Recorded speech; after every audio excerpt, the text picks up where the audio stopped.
This is a story of fear, deception, and a promise that became a deadly lie. This is the story of Kristil Krug.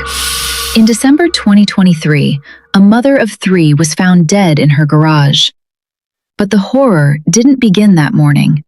It began months before with a frightening cascade of texts and threats. And as investigators would soon discover, the person behind them was not who she thought it was.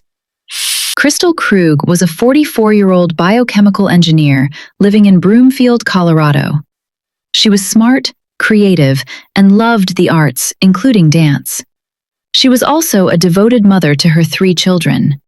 For years, she balanced a successful career with family life, but behind the smile were worries she couldn't ignore. In October 2023, Kristil began receiving alarming texts and emails from someone claiming to be a former boyfriend. The messages suggested she was being watched. One even included a photo of her husband Daniel leaving work. These weren't harmless jokes.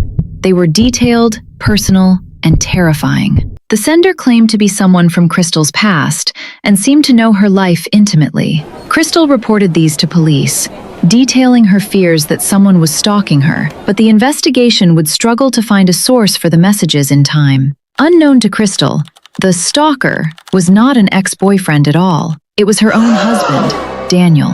Prosecutors later revealed that Daniel had created fake identities, using burner phones, a phony email, and even messages sent through the network at his workplace to harass her, hoping to control and manipulate her. This isn't just stalking, it's control, deception, and psychological torment.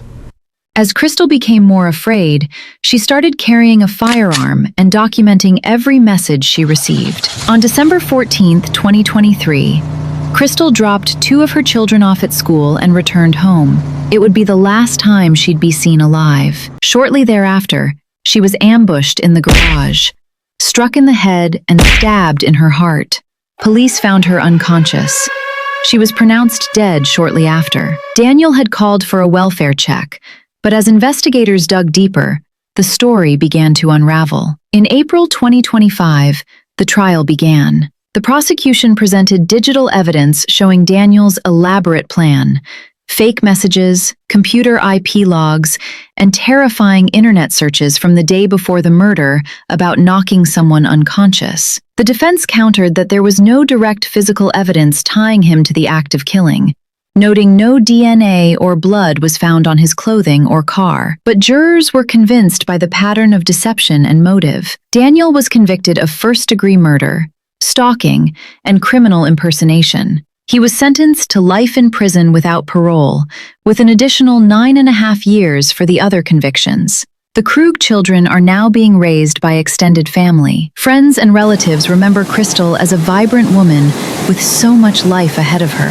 Her death has sparked conversations about stalking laws, police response times, and how digital evidence is handled. In some states, lawmakers are now considering reforms that might help protect victims earlier. What began as threatening messages turned into a tragic loss that no family should ever endure. Kristil's story is a reminder of how vital it is to take stalking seriously, and how even everyday lives can hide unseen danger.